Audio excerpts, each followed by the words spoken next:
Lahat po tayo ay naghahangad na matagpuan ang ating ideal partner. Bago pa natin sila makilala ay meron na tayong binuong imahe sa ating isipan ng taong nais nating makasama sa panghabang buhay. Ngunit may mga pagkakataon na ang taong inilaan sa atin ay malayo sa taong pinapangarap natin. May mga nagsasabi pa nga na wala sa kanila kasi tumibok ang puso ko.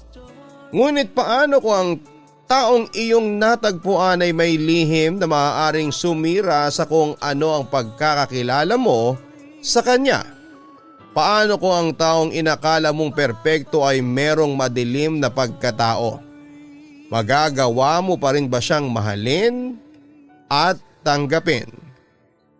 Dear Papa Dudut, isang magandang araw sa iyo at bago ko po simulan ang aking kwento ay gusto ko munang magpasalamat sa mga kwentong inyong ibinabahagi sa amin. Lahat kasi ay talagang kapupulutan po ng aral. Hayaan niyo po na itago ko ang aking sarili sa pangalang Magda. 29 years old at nakatira sa Laguna. 4 years ago ay nagtatrabaho ako sa isang nightclub bilang isang dancer. Isa ako sa mga babaeng sumasayaw sa maliit na stage at halos wala ng saplot sa katawan. Naisipan niyo na may-ari ng club na dapat ay merong sexy dancer upang mas dumami ang lalaking customers. Mas maiinganyo silang uminom dahil sa mga sexing babae na sumasayaw sa kanilang harapan. 20 anyos ako nang mag-umpisa ako magtrabaho sa club na yon. May nagpunta kasi sa probinsya namin sa Aklan at nangako na bibigyan kami ng maayos na trabaho sa Maynila. At dahil sa gusto kong makaalis sa lugar namin ay isa ako sa mga sumama sa kanya. Akala ko ay sa isang lugar lamang kami magtatrabaho pero pinaghiwalay-hiwalay niya kami. May iba ay sa karinderya, meron ding sa mga tindahan at ako naman ay napunta sa club. Waitress ang una kong naging trabaho doon. Mula alas 7 hanggang madaling araw ang oras ng trabaho ko. At mas mababa pa sa minimum ang natatanggap kong sahod. Hindi ko sinabi sa mga magulang ko na sa ganong lugar ako nagtatrabaho dahil natatakot ako na pabalikin nila ako sa amin. Palagi kong sinasabi sa aking sarili na nakalis na ako sa amin at hindi na ako babalik pa. Ayoko kasi ng buhay sa amin, Papa Dudut. Ayoko matulad sa mga kapatid ko na nagtatanim ng palay at nag-aararo sa sakahan. Hindi naman sa minamaliit ko ang masisipag nating magsasaka. Pero ang gusto ko kasing trabaho ay yung hindi ako naiinitan. Yung lugar na may aircon, impluwensya na rin siguro yon sa akin ang mga napapanood kong teleserye. Mahigit 1 taon ako naging waitress sa nightclub at habang tumatagal ako roon, ay napapansin ko na ang laki ng kinikita ng mga babaeng tumitable sa mga lalaking customer. Lalo na yung mga sumasama sa mga lalaki sa motel o sa madaling salita ay mga prostitute. Nainggit ako sa kanila kasi nabibili nila ang mga kanilang gustuhin. Palagi silang may bagong damit o kaya ay gadgets. Samantalang ako ay hindi na alam kung paano pagkakasyahin ng aking sinasahod. Nagpapadala kasi ako sa pamilya ko, Papa Dudut. Kaya nang mag-announce ang babaeng may-ari ng nightclub na kailangan nila ng dancer ay agad po ako nagpresenta. Tinasan ako ng kilay ng mga babaeng prostitute na naroon kasi ang nene ko pa raw tignan. Pero nakiusap ako sa may-ari na subukan muna ako. Talagang kinumbinsi ko na siya na isa ako sa dapat niyang piliin dahil ayoko nang maging waitress. Gusto ko na ng trabaho na mas mataas ang sahod tapos bukod pa roon ay makakakuha na ako ng tip sa mga customers. Ganon kasi ang nakikita kong ginagawa ng mga babae sa club kaya ang dami nilang pera. Mabuti at nagtiwala sa akin ang may-ari ng club. Unang gabi pa lamang ay ginilingan ko ng aking pagsasayaw.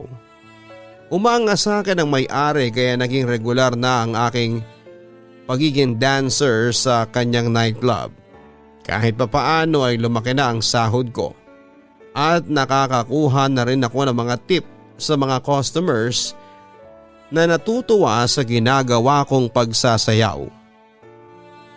Magda, gusto mo bang tumable? Tanong sa akin ni Regine. Siya ang nakikipag-negotiate sa mga customers na may natitipuhan sa mga babae sa club. Kumbaga ay siya ang bugaw. Ayoko, hanggang sayo lang ako. Alam mo yan, pagtatanggi ko. Paano kung sabihin kong si Mr. Lee ang gustong tumable sa'yo? Ayaw mo talaga? Ang turan ni Regine. Si Mr. Lee ang mayaman na matandang suki na ng club namin. Madalas siyang naroon na lahat na yata ng babae namin ay nailabas na niya. Maliban lang sa akin dahil hindi ako sumasama sa mga lalaki. Pinagagawan siya ng mga prostitute sa club dahil galante ito at madaling magbigay ng pera. Nasilaw ako sa presyong sinabi ni Regine kaya pumayag ako. Titibo lang naman. Tuwang-tuwa si Mr. Lee nang makita ako. Ang sabi niya ay ang laki raw ng pinagbago ko. Mula sa pagiging inosente ay parang ang dami ko na raw alam. Hindi niya siguro akalain na kaya ko ring magsuot ng mga damit na kita na ang kaluluwa. Mahusay kang gumiling, Magda. Gusto kita. Ang sabi ni Mr. Lee. Nagpasalamat lamang ako at hindi pa kasi ako sanay na makipag-usap sa mga kagaya niya. Wala pa akong alam sa pakikipagbulahan. Papadudot nag-offer si Mr. Lee sa akin na baka gusto kong lumabas na kasama siya ng gabing yon. Alam ko ang ibig niyang sabihin. Nung una ay nagdadalawang isip ako pero nang sabihin niya ang presyo ay pumayag na rin po ako. Abot langit ang kaba ko dahil yun ang una kong experience. Dinala ako ni Mr. Lee sa isang motel at doon ay ginawa na niya ang lahat ng gusto niyang gawin sa akin. Pagkatapos ng gabing yon ay pinag-aralan ko pa ang kalakaran sa nightclub. Sumasama na ako sa pag-table ng mga babae sa club para malaman kung paano ba nakikipag-usap ang isang katulad ko sa isang customer. Hanggang sa unti-unti na akong natuto. Hindi lang pagsasayaw ang ginagawa ko. Tumitable at sumasama na rin ako sa mga customers. Alam ko na ang pagiging babae ko ang nakasalalay sa trabaho ko pero masyado na akong nasilaw sa perang kinikita ko, Papadudut. Wala na akong pakialam kahit na iba't ibang lalaki ang kasama ko sa bawat gabi. Ang importante ay nakapagpapadala ako sa pamilya ko nang hindi ako kinakapos. Nakakabili na rin ako ng mga bagong damit. Napalitan ko na rin ang aking lumang cellphone ng model na mas maganda. Pero habang tumatagal ay napapansin ko na parang naiinis na sa akin ang mga babaeng nagtatrabaho sa club. Nakarating na sa akin sa pamamagitan ng kaibigan ko sa club na si Thea na nabubwisit sa akin ng ibang prostitute dahil inaagawan ko raw sila ng customer. Aba, hindi ko na kasalanan kung masariwa at mas maganda at mas magaling ako sa kanila. Huwag nga silang insecure sa akin. Magtrabaho na lang sila at galingan din nila. Natatawang sagot ko sa sumbong ni Thea. Pero mag-ingat ka, Magda, ha? Baka siraan ka ng mga yun. Alam mo naman ang nagagawa ng inggit sa tao, hindi ba? Paalala pa niya. Nako, bahala sila sa mga buhay nila. Basta ako maayos ako nagtatrabaho. Tugon ko. Isa sa mga naging experience ko sa club na hindi ko makakalimutan ay nang may isang babaeng sinugod ako habang katibol ko ang kanyang boyfriend. Ilang beses ko na naging customer ang boyfriend niya dahil ako ang palaging nire-request. May nangyari na rin sa amin ng lalaking yon, kaya naman galit na galit yung babae sa akin. Ikakasal na pala sila nilalandi ko pa ang boyfriend niya. Sobra akong napahiya sa ginawa ng babae, Papa Dudut. Hinila niya ako palabas ng club at doon ay pinagsisigawan na malandi at marumi raw akong babae. Hindi ako lumaban sa kanya at hinayaan ko na lamang siyang malitin ako. Wala kasi akong magagawa. Maliit ang tingin ng mga tao sa kagaya ko kaya hindi ko na sinayang ang aking laway para ipagtanggol ang aking sarili. Tumatak ng sobra sa alaala ko ang pangyayaring yon. Nakakatakot na baka hindi yun ang huling beses na may babaeng susugurin ako para saktan at ipahiya sa harap ng maraming tao. Yun ba ang kapalit ng perang kinikita ko bilang prostitute? Kailangan kong mapahiya nang hindi nagagawang ipaliwanag ang sarili? Parang hindi naman tama yon. Doon ako nagsimulang mangarap na sana ay may isang lalaki akong makilala at mamahalin ako. Tapos ay ilalayo niya ako sa trabaho ko.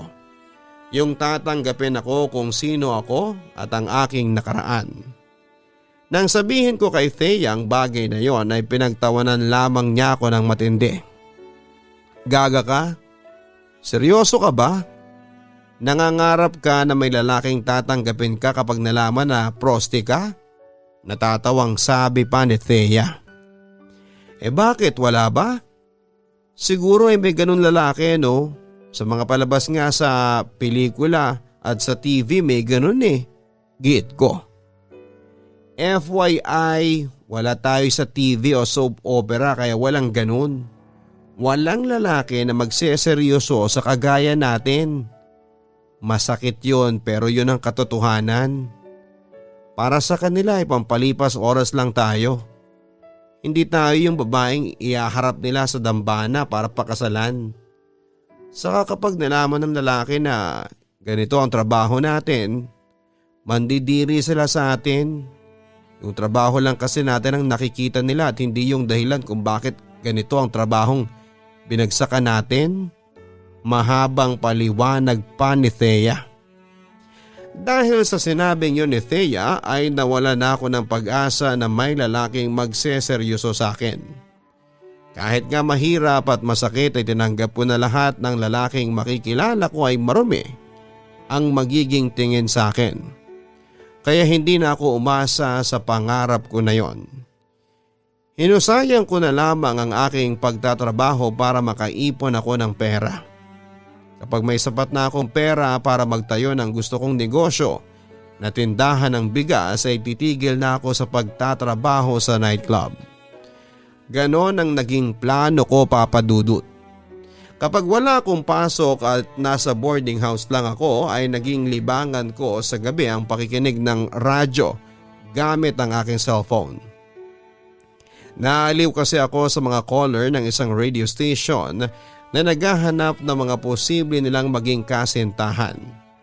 Minamatch ng mga DJ ang caller sa isa pang caller.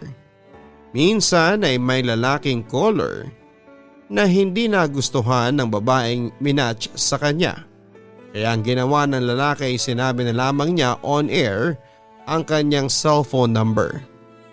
Maghahanap na lang daw siya ng ka-textmate. Wala akong ginagawa kaya bigla ko naisipan na i-type yung number sa aking cellphone.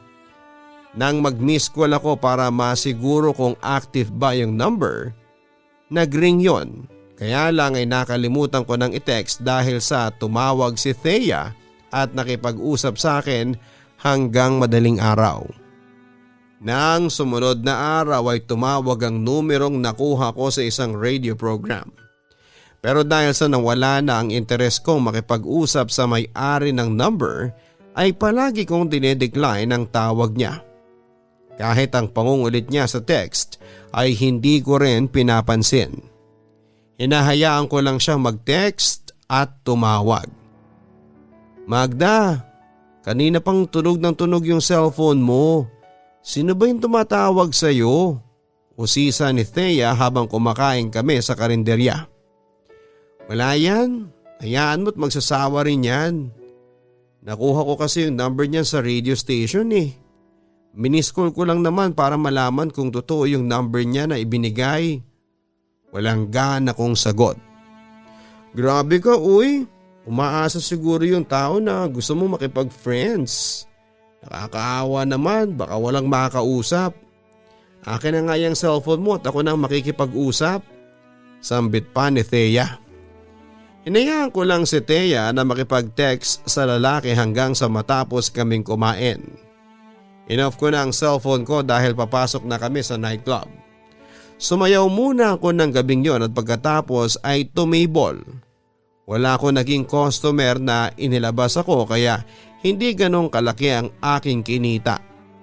Napansin pala yon ng ibang prostitute sa akin at sinabi nila sa akin na mabilis daw pala akong pagsawaan ng mga customers namin. Nabakante agad ako. Kapag ganon ay hindi ko na sila pinapansin, Papa Dudut. Alam ko kasi na gusto nila akong magalit para ako ang magsimula ng gulo. Kapag kasi ikaw ang unang ng gulo sa club ay automatic na paaalisin ka na ng may-ari. Isa yon sa patakaran na sinusunod namin sa nightclub, Papa Dudut. Papa Dudut, wala akong kaalam-alam na sa tuwing hinihiram pala ni Thea ang cellphone ko ay nakikipag-text siya doon sa lalaking nagbigay ng number sa isang radio program. At ang ginagawa pala ni Thea ay nagpapanggap siya na ako.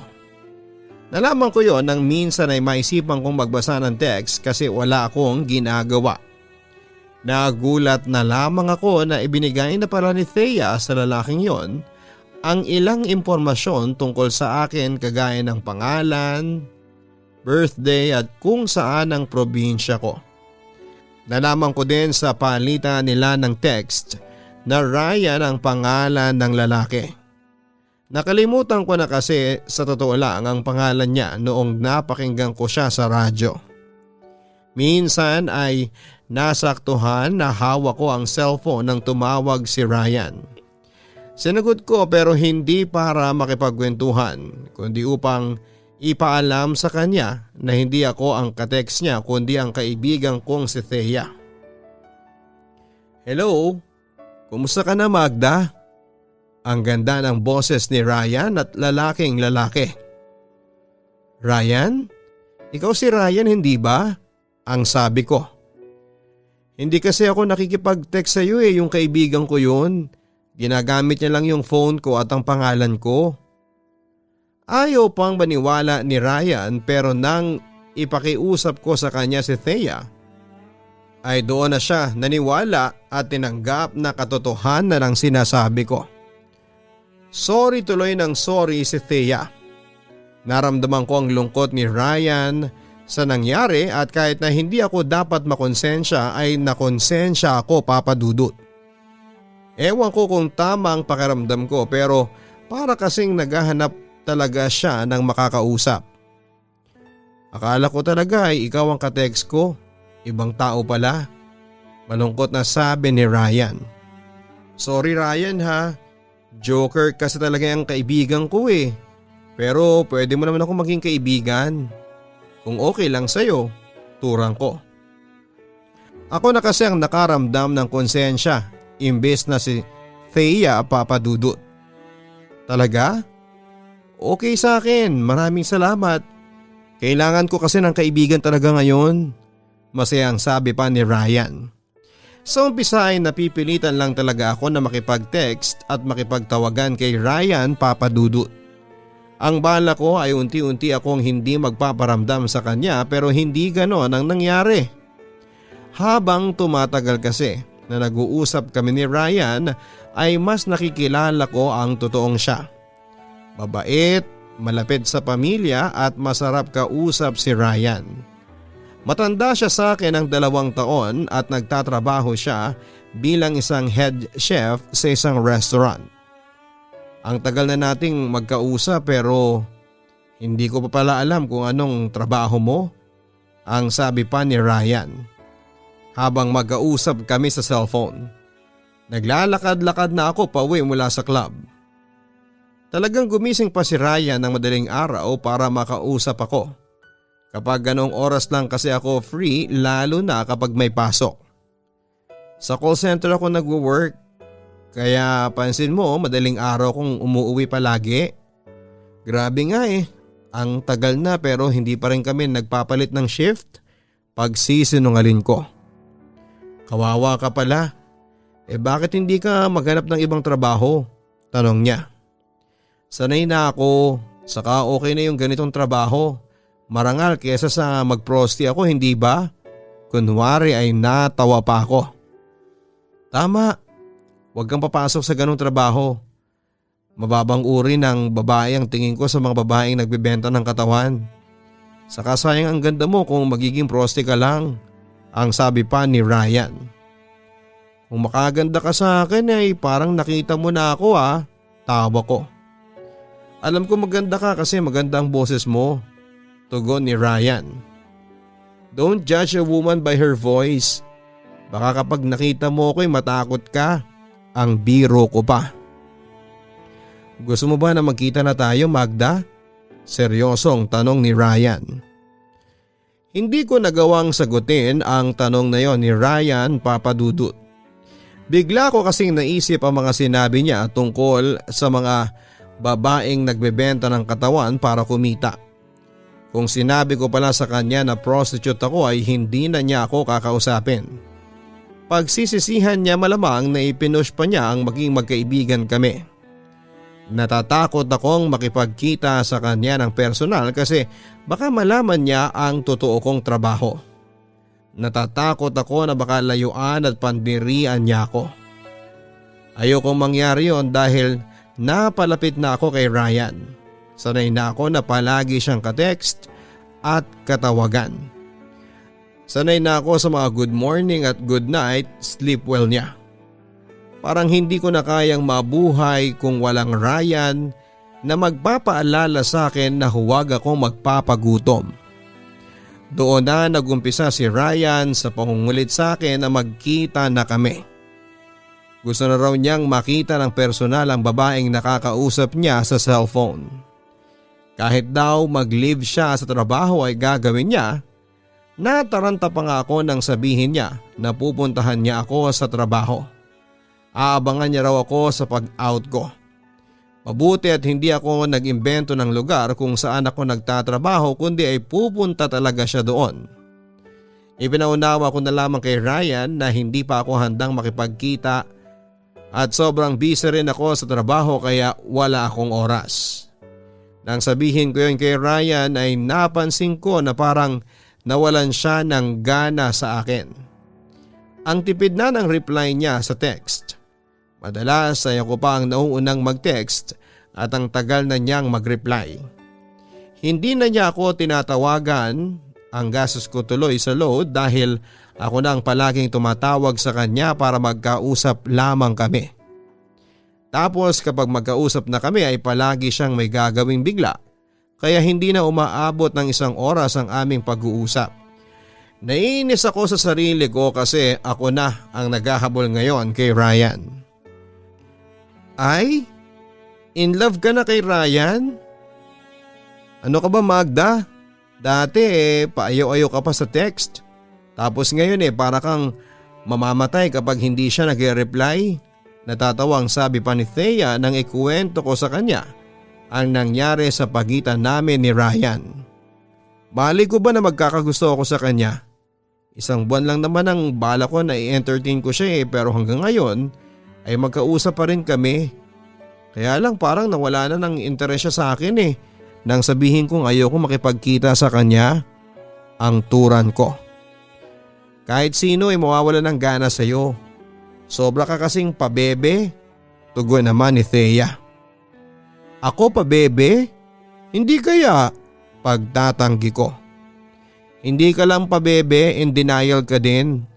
Makipagkita ka na kasi kay Ryan, pamimilit pa niya. Nahihiya kasi ako na malaman niya na prosti ako, turan ko. Wag mo sabihin sa kanya, panindigan mo na call center girl ka. Baka mamaya magsisi ka kapag nakahanap yun ng ibang babae na handang makipagkita sa kanya. Ikaw rin luluha ka ng bato, pananakot pa ni Thea. Pinag-isipan ko ng 1,000 beses ang napag-usapan namin ni Thea, Papa Dudut. Tama nga siguro si Thea na baka nawalan na ng gana si Ryan sa akin. Confident naman ako sa itsura ko. Ang trabaho ko lang talaga ang kinakahiya ko na malaman ni Ryan. Sa takot ko na baka layuan ako ni Ryan ay nag-decide ako na makipagkita na sa kanya. Tinawagan ko siya at sinabing ready na akong makipagkita. Ramdam ko noon ang tuwa ni Ryan, kaya siniguro ko na hindi siya madidisappoint kapag nakita niya ako ng personal. Bumili pa ako ng bagong damit na desente. Malayong malayo sa mga isinusuot ko sa club. Nagpa-parlor din ako papadudot para mas gumanda ako. Kinakabahan man ako ay masaya pa rin dahil sa wakas ay magkikita na kami ni Ryan. Dumating na ang araw ng aming pagkikita papadudot. Sa isang mall, nauna ako sa meeting spot namin. Sa pagkakatanda ko ay sa food court yon. Sinabi ko na kay Ryan kung ano ang suot ko kaya hinintay ko na lamang ang paglapit niya sa akin.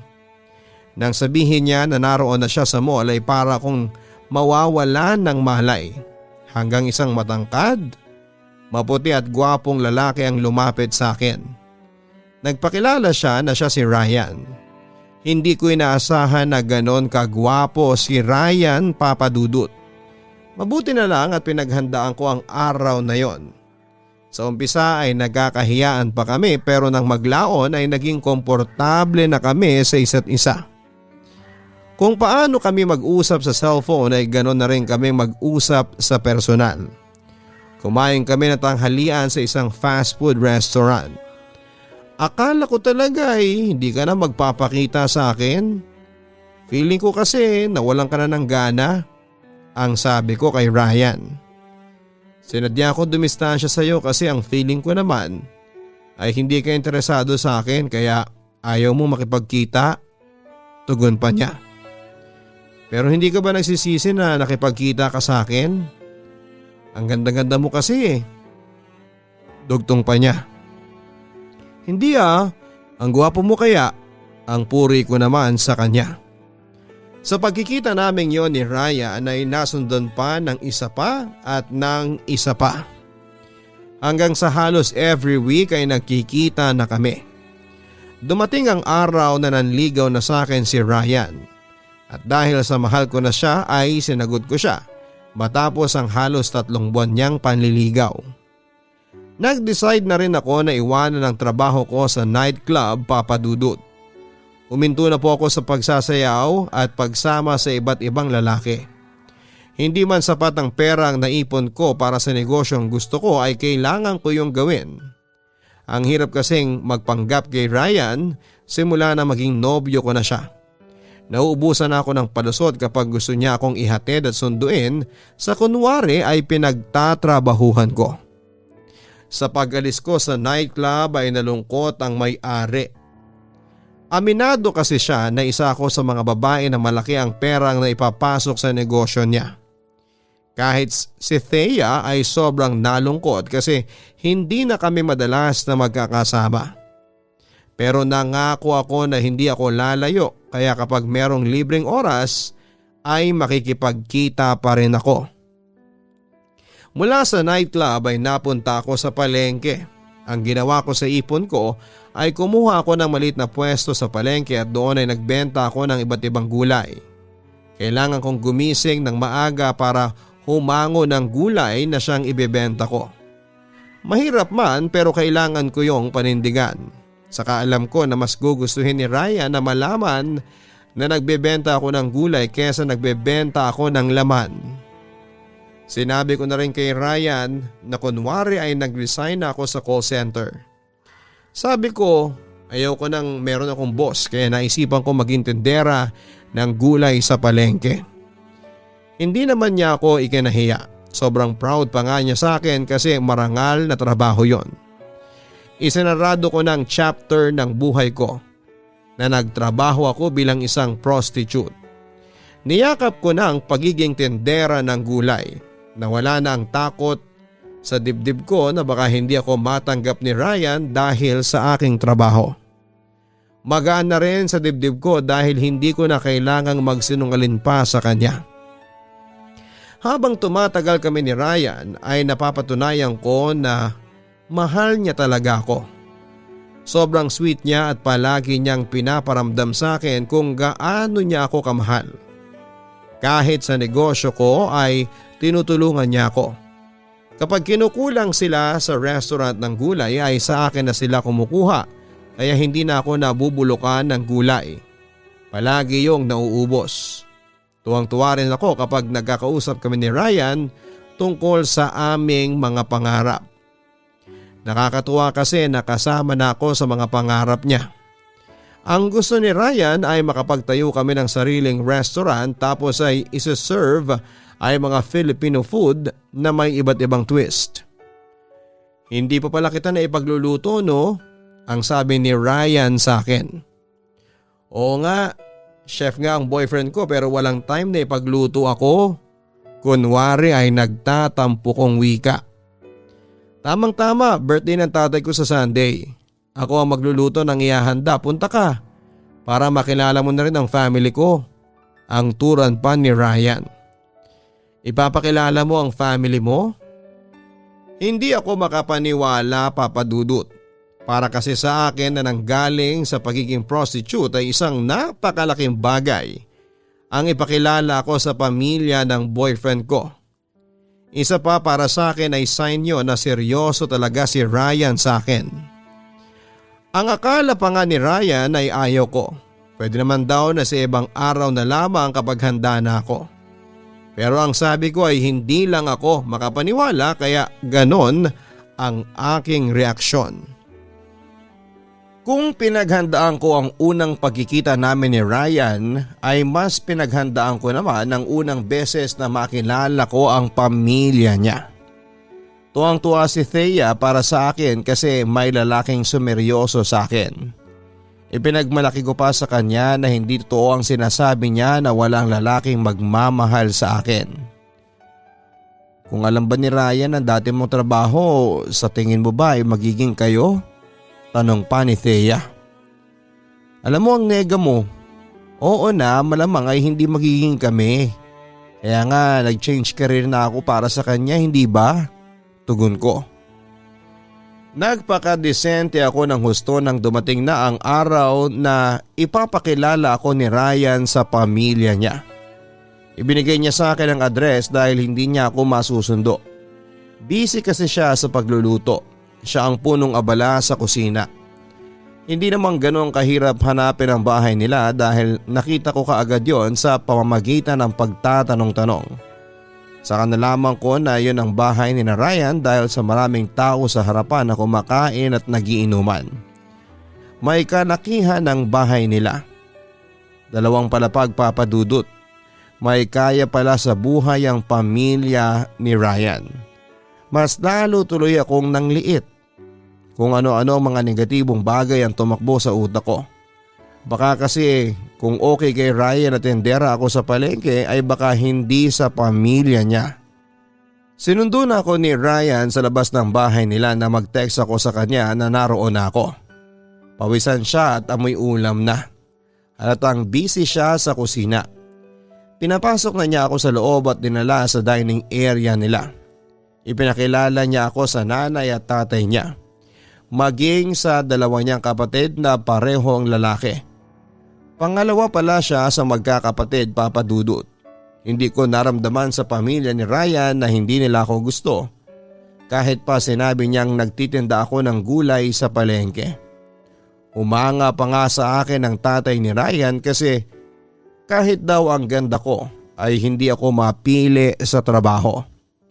Gusto ko sanang sabihin na wala naman akong choice kasi hindi ako nakatapos ng pag-aaral pero hindi ko na sinabi.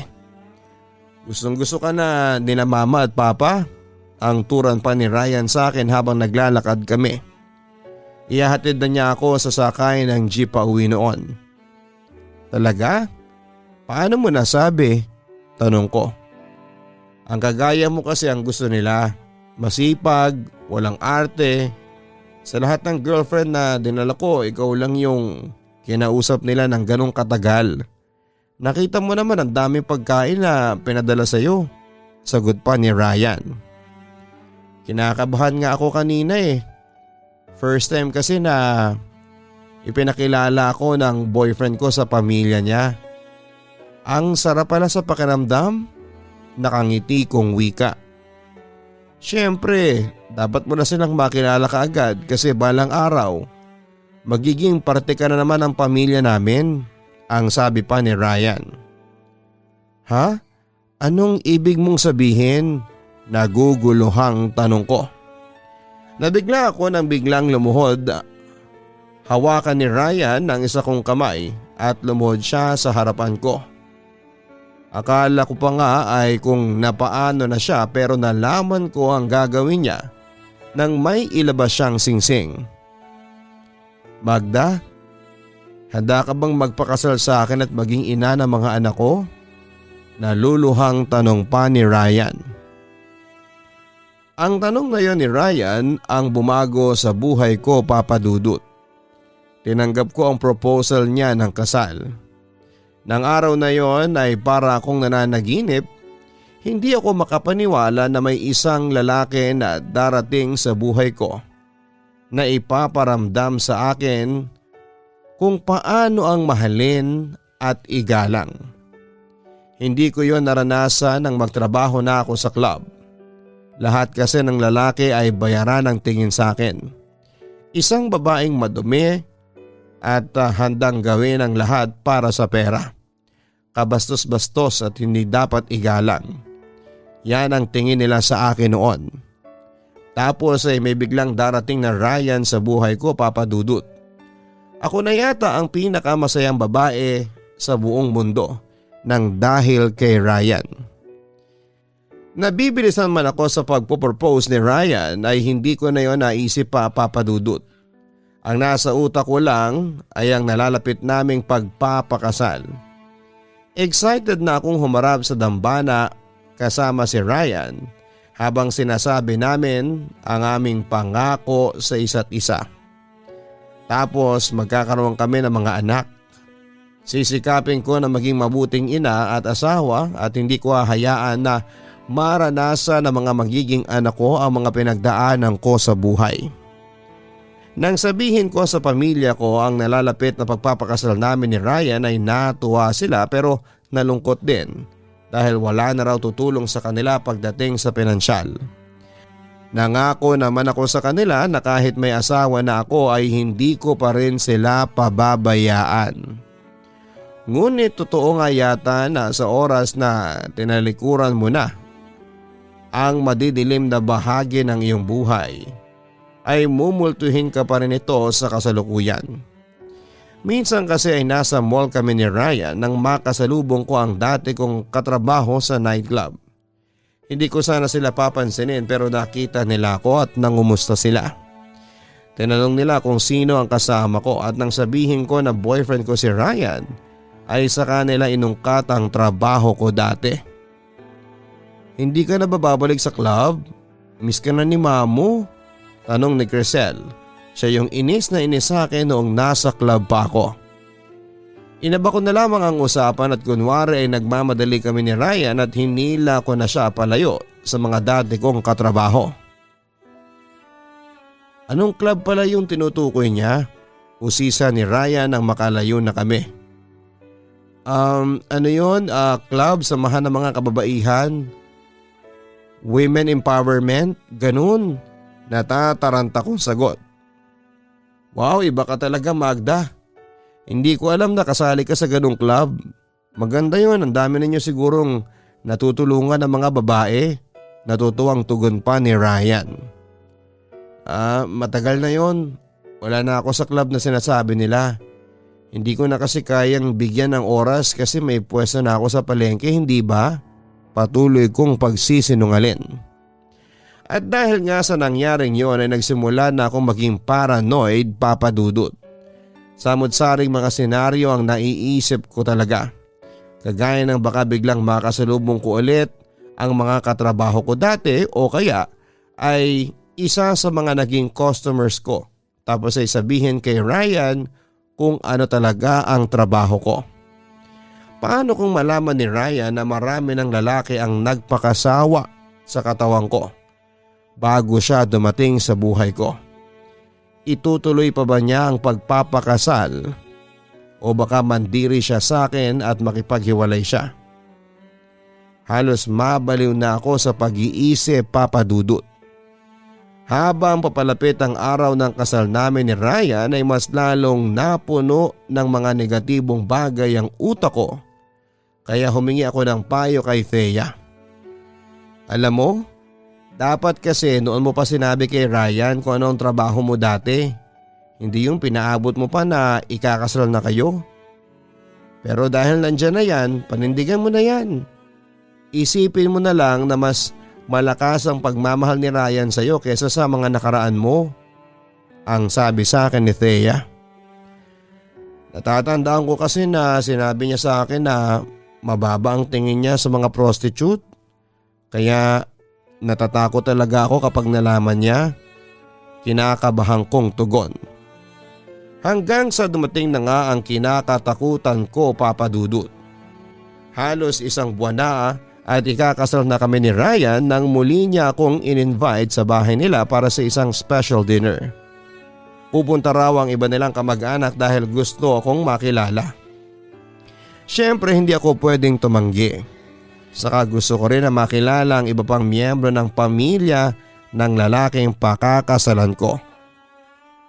Naging maayos naman ang dinner, masaya naming napag-usapan ang kasal. Ngunit nang sumunod na araw ay nagtaka ako dahil hindi ako tinawagan o tinext ni Ryan. Araw sana yon para sukatan ang wedding gown, isa sa mga importanteng araw para sa bride-to-be. Sinubukan kong kontakin si Ryan pero patay ang cellphone niya. Iniisip ko na baka tulog pa rin siya dahil nagkaroon ng kaunting inuman pagkatapos ng dinner. Hindi kasi siya sanay sa alak, Papa Dudut. Pero iba na, ang pakiramdam ko ng pangalawang araw ay hindi pa rin siya nagpaparamdam. Pinuntahan ko na siya sa bahay nila at ang nanay niya ang humarap sa akin. Nakasimangot siya sa akin na para bang may hindi maganda na nangyari. Tita, nasaan na po si Ryan? 2 araw na kasi siyang hindi nagpaparamdam sa akin. Hindi na po natuloy yung schedule ko para sa gagawa ng gown. Kasi sabi niya sasamahan niya ako, ang sabi ko sa nanay ni Ryan. Wala nang kasalang mangyayari, Magda. Hindi na matutuloy ang kasal ninyo ni Ryan. Umalis ka na at huwag ka na magpapakita sa anak ko. Pagtataboy niya sa akin. Hindi ko po kayo maintindihan, tita. Si Ryan po ang gusto kong makausap, ang sabi ko. Lumabas si Ryan sa kwarto niya at namumugto ang mata niya, Papa Dudut. Doon pa lang ay alam kong may nangyari na hindi maganda. Totoo bang sinasabi ng pinsan ko na pokpok ka, Magda? Na ikaw yung babaeng lumandi dati sa asawa niya bago sila magpakasal? Galit na tanong ni Ryan sa akin. Nalaman ko kay Ryan na nakilala pala ako ng pinsan niyang babae. Doon ko naalala ang nag-iisang babae na nang-away sa akin sa club dati. Yung galit na galit sa akin kasi ikakasal na pala sila ng lalaking nahumaling sa akin kaya binabalik-balikan ako sa club. Siguro ay yon ang pinsan na tinutukoy ni Ryan. At dahil pakiramdam ko ay wala na akong lulusutan, kaya naman inamin ko na sa kanya ang lahat-lahat. Inamin ko na dati ako nagtrabaho sa club bilang dancer at prosty. Sa puso ko ay umaasa pa rin ako na sa kabila ng lahat ng mga nalaman ni Ryan ay tatanggapin pa rin niya ako. Ryan, mahal mo pa rin naman ako, hindi ba? Pakakasalan mo pa rin ako, hindi ba? Lumuluha kong tanong. Subukan mo lang na pakasalan pa ang madaming babae na yan, Ryan. Itatakwil kita. Ayoko magdadala ka ng kahihiyan sa pamilya natin. Mamaya ay may sakit pa yan. Diyos ko, magpa-test ka kaagad ha, nakakadiri. Galit na sabi ng nanay ni Ryan. Naging pokpok po ako pero alam ko sa sarili ko na wala akong sakit. Isa pa, matagal na po akong wala sa ganung trabaho. Nagbago ako para sa anak ninyo, tita. Sagot ko. Kahit na, hindi maaalis na maraming lalaki nang dumaan sa katawan mo. Hindi ka karapat dapat kay Ryan, no? Giit ng nanay niya. Nakiusap ako kay Ryan, lumuhod ako sa harapan niya. Ibinaba ko na ng sobrang aking pagkatao at hindi ko na inisip ng sandaling yon ang kahihiyan. Pero matigas na ang puso ni Ryan para sa akin, Papa Dudut. Hindi niya ako kayang tanggapin ang aking nakaraan. Nang sabihin niya sa akin na nandidiri siya sa akin ay doon ako sumuko. Umalis ako sa bahay nila na luhaan, Papa Dudut. Kung gaano kabilis kaming naging magkaibigan ay ganon din kabilis dumating ang aming paghihiwalay. Kinansel na ni Ryan ang kasal namin, Papa Dudut. Pinutol na niya ang pakikipag-ugnayan sa akin. Masakit man yon, Papa Dudut, ay kailangan kong tanggapin ang kanyang desisyon. Tama nga si Thea kapag nalaman ni Ryan ang nakaraan ko ay pandidirihan niya ako. Pero hindi ko na rin naman masisisi ng lubusan si Ryan sapagkat naglihim ako sa kanya. Baka nga kung sinabi ko yon ang mas maaga ay baka natanggap pa niya ako. Ilang taon nang nakakaraan simula na mangyari ang mapait na bahaging yon ng buhay ko pero hanggang ngayon ay nararamdaman ko pa rin ang sakit sa tuwing naaalala ko. Ipinagpatuloy ko na lamang ang pagtitinda ng mga gulay sa palengke, Papa Dudut. Sa tuwing may lalaking gustong manligaw sa akin ay palagi kong sinasabi na hindi ako interesado kahit ang totoo ay gusto ko nang magkaroon ng kasintahan. Grabe kasi ang takot na ibinigay sa akin ng karanasan ko kay Ryan. Palagi kong iniisip na iiwanan din nila ako sa oras na malaman nila ang aking nakaraan. Sana po ay maalis na ang takot na yon sa aking puso, Papa Dudut. At sana ay matagpuan ko na ang lalaking tatanggapin ako ng buong buo kasama ng nakaraan ko na matagal ko nang tinalikuran. Hanggang dito na lamang po ang sulat ko, Papa Dudut. Ang totoo niyan ay umiiyak po ako habang ginagawa ko ang sulat kong ito. Thank you sa pagkakataon na ibinigay ninyo para sa akin para ma-share ang aking kwento ng pag-ibig kahit ito ay hindi natapos ng maganda at masaya. Lubos na gumagalang, Magda. Ang pag-ibig ay hindi palaging masaya at minsan ay meron ding itong kasamang pait at sakit. Kagaya na lamang ng kwento ni Magda na inakala niya na si Ryan na ang lalaking makakasama niya sa panghabang buhay. Ngunit hindi po pala. Kung totoo at wagas ang pag-ibig sa iyo ng isang tao ay naniniwala ako na tatanggapin niya kung sino ka at ang iyong pinagdadaanan sa buhay. Ngunit kakabit ng pag-ibig ang pagiging matapat. Marapat lamang na sabihin mo sa taong iyong iniibig ang mga dapat niyang malaman tungkol sa iyo.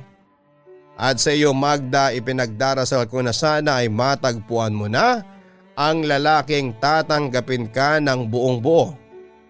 Sana ay makilala mo na siya sa tamang panahon at kapag wala na ang takot sa iyong puso. Hanggang sa muli, ako po si Papa Dudut sa inyong Papa Dudut Stories. Maraming salamat po.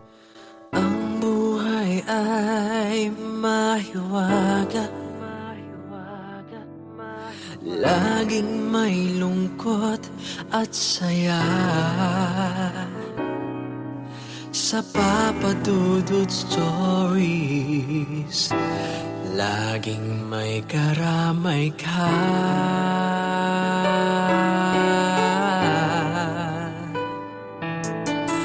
Mga problemang kaibigan, dito ay pakikinggan ka. Sa Papa Dudut Stories, kami ay iyong kasama.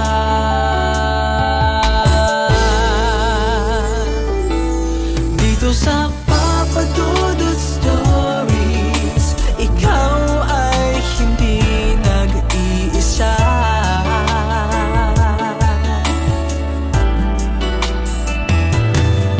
sa Papa Dudut Stories, may nagmamahal sa'yo.